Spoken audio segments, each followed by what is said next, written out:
ખેડા માતા રોડ પર આવેલ સોખડા ગ્રામ પંચાયતની હદમાં આવેલ દ્વારકેશ સોસાયટીના રહીશો વર્ષોથી મૂળભૂત સુવિધાઓથી વંચિત રહી ત્રાહિમામ પોકારી રહ્યા છે। વર્ષ 1997માં બનેલી આ સોસાયટીમાં આજ સુધી આરસીસી રોડ, ગટર તેમજ પીવાના પાણીની જેવી મૂળભૂત સુવિધાઓ ઉપલબ્ધ નથી। સોસાયટીના રહીશો દ્વારા અનેક વખત ગ્રામ પંચાયત સ્વાગત કાર્યક્રમ સહિત વિવિધ સ્તરે રજૂઆત કરવા છતાં હજુ સુધી કોઈ પણ સરપંચ, સભ્યો અથવા અધિકારીઓ દ્વારા સંતોષકારક નિરાકરણ લાવવામાં આવ્યું નથી। પાણીની સમસ્યા દૂર કરવા માટે સોસાયટીના રહીશો પોતાના સ્વખર્ચે બોર બનાવવાની ફરજ પડી હતી તેમજ રોડની ખરાબ હાલતને કારણે લોકોએ પૈસા ભેગા કરી સ્વખર્ચે માટી પાથરી તાત્કાલિક વ્યવસ્થા કરી છે। સોસાયટીમાં સ્ટ્રીટ લાઇટની સુવિધા પણ ઉપલબ્ધ નથી। આ ઉપરાંત સોસાયટીના કેટલાક મકાનો કોમર્શિયલ કામ માટે ભાડે આપવામાં આવતા હોવાને કારણે આડેધડ વાહન પાર્કિંગ તેમજ રાત્રે મોડા સુધી મશીનોના ઘોંઘાટથી લોકો ત્રસ્ત બન્યા છે। રહીશો દ્વારા આ બાબતે રજૂઆત કરવા જતાં દાદાગીરી કરવામાં આવતી હોવાના પણ આક્ષેપ કરવામાં આવ્યા છે। સોસાયટીની બાજુમાં આવેલ દેવાદી સોસાયટીના કેટલાક લોકો અહીં કચરો ફેંકવામાં આવતો હોવાને કારણે કંટાળી ગયા છે, તેથી નિયમિત કચરા ગાડીની વ્યવસ્થા કરવામાં આવે તેવી પણ માંગ ઉઠી છે। દ્વારકેશ સોસાયટીના રહીશો હવે તાત્કાલિક રોડ, ગટર, પાણી તેમજ કચરાની વ્યવસ્થાની સુવિધા ઉપલબ્ધ કરવા માટે તંત્ર પાસે માંગ કરી છે। ભેદભાવ ન્યૂઝ રિપોર્ટર વિશાલ માલી। જી, આપનો પરિચય? મારો પરિચય અરવિંદભાઈ પટેલ, અરવિંદભાઈ એસ પટેલ, દ્વારકેશ સોસાયટી। તમારી સોસાયટીમાં રસ્તાની શું સમસ્યા છે અને કેટલા સમયથી છે? અમારા 20 વર્ષથી કોઈ રસ્તાની સમસ્યામાં કોઈ ફેરફાર થયો નથી। એક સિંગલ તબાકડું માટી પંચાયત તો નાખી નથી। ચોમાસાની અંદર અમે જેટલા રહેણાંકવાળા છે એટલા પૈસા કરાવી અમે કરીએ છીએ અને ચોમાસામાં તો અમારે છે ને માથાનો દુખાવો થઈ જાય। અહીંયા આગળ બધા સિનિયર સિટીઝન રહીએ છીએ, બરાબર। હમણાં ગઈ 6 મહિના પહેલાં ગયા ચોમાસામાં જ હું મારી મિસિસને લઈને આવતો હતો અને અહીંયા પડી ગયેલા ફ્રેક્ચર ઓપરેશન કરીને ₹36,000 થી ₹40,000 મારે ખર્ચો કરવો પડે। કોઈ ફેસિલિટી નહીં। જે આપણે જ્યારે સ્વાગત કાર્યક્રમમાં રજૂઆત કરવા ગયા તો મામલતદાર દ્વારા તમને શું જવાબ આપવામાં આવ્યો હતો? મામલતદારે એવું કીધું કે તમે આ એક સોસાયટીની કમિટી બનાવો અને કમિટી બનાવ્યા પછી જેટલા લોકોનો વેરો બાકી છે એ લોકોનો વેરો તમે ઉઘરાવો એમ। એટલે અમે કીધું કે ભાઈ અમને અમારી આ જવાબદારી નથી, વેરો ઉઘરાવો એ પંચાયતની અને તલાટી મંત્રીની ખાસ ફરજ છે।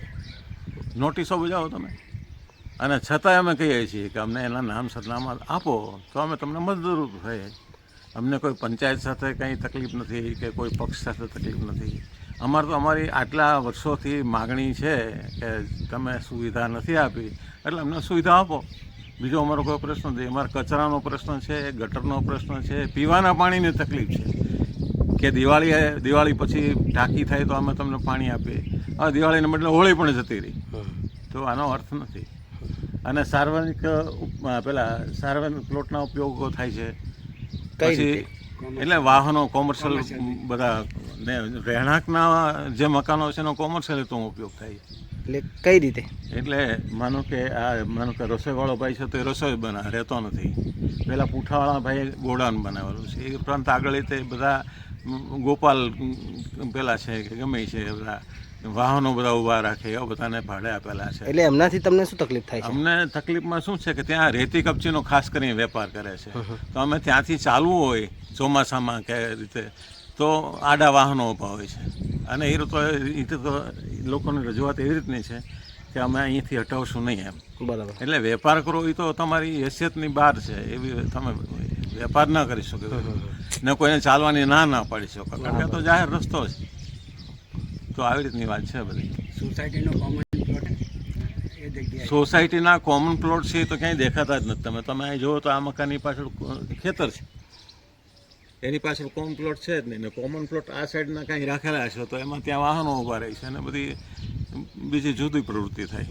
તો હવે સરકાર પાસે તમારી શું માંગ છે? સરકાર પાસે અમારી માગણી એટલી જ છે કે તો અમને સુવિધાઓ, પ્રાથમિક સુવિધાઓ તો આપો।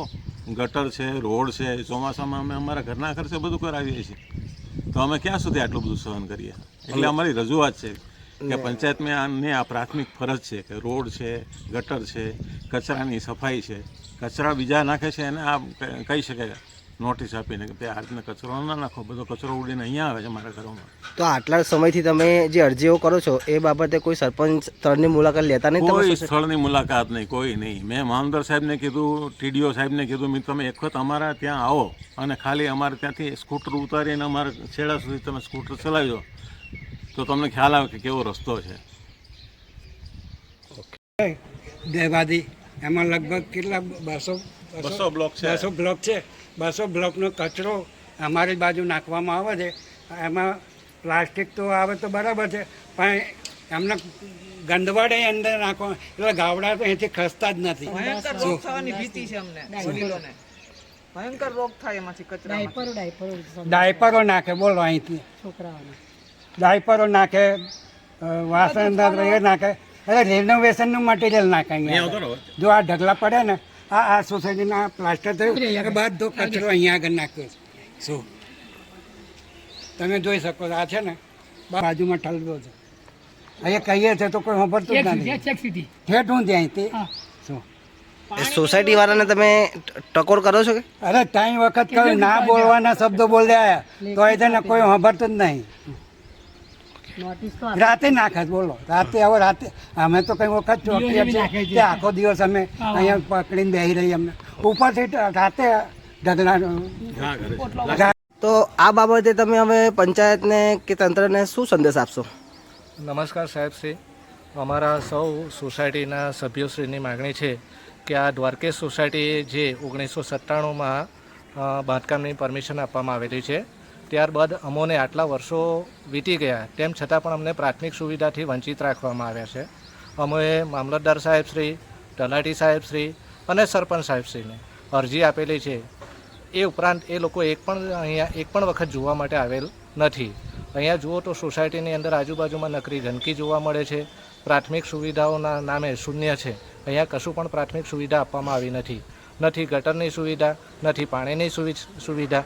કેટલાય પ્રયત્નો થકી અમે વીજળી માટે વાત કરી તો વીજળી માટે સામાન્ય નાના બલ્બ લગાવી આપવામાં આવે છે, જો કે એનું પૂરતું અજવાળું પણ આવતું નથી. તો અમારા સૌ સોસાયટીના સભ્યો થકી માગણી છે કે અમારી જે પ્રાથમિક સુવિધાઓ છે એ ઝડપથી પૂર્ણ કરવામાં આવે.